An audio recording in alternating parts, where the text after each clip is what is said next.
Post-credit scenes after superhero movies. Everyone loves them, right? Nope.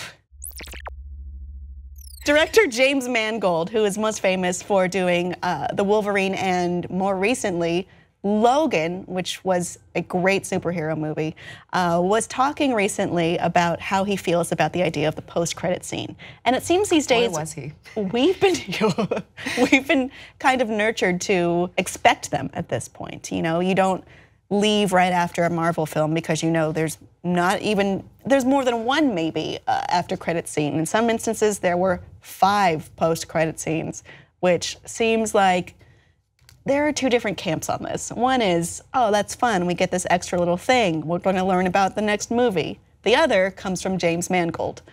So recently, he was talking to a Writers Guild Association panel saying, the idea of making a movie that would fucking embarrass me, that's part of the anesthetizing of this country or the world. That's further confirming what they already know and tying in with other fucking products and selling them the next movie while you're making this movie and kind of all that shit.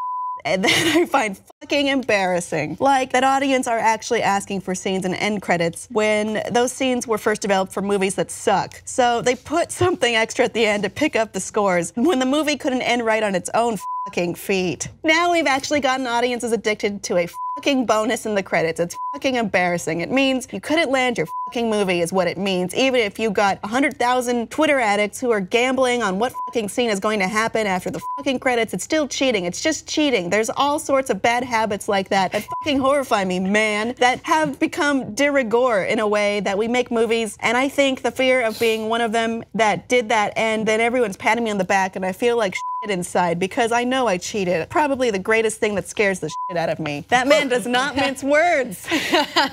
No, he does not. And then he took to Twitter to clarify. Just because that was obviously not clear enough for other people to understand. I think, look, I can defend either side. I do understand the message that he is trying to send, even though he seems very pissed off about something that feels like it doesn't have to go that deep. You don't need to be that pissed about it.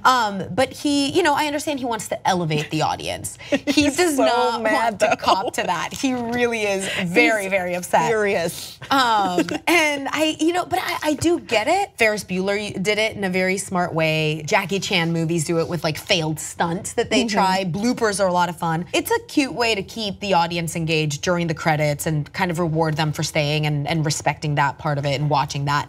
But I also understand his point as to this weird totem pole that we're creating with prequels and sequels and franchises and how you're trying to sell a movie through another movie and another vehicle through another. It does feel a little bit like a sellout. I get it because I kind of agree with him in a way where Marvel does it best, but what happens is we, instead of looking at this is a piece of art and this is something else that stands on its own feet, we look at them all as chained together as episodes of one story or, not really this special standalone film. It's just, one key here, one there, we're gonna set up this here. It seems like it was very put together by a committee as opposed to its own piece of art. So Marvel has done it the best. But that's part of their branding. Yeah, but too.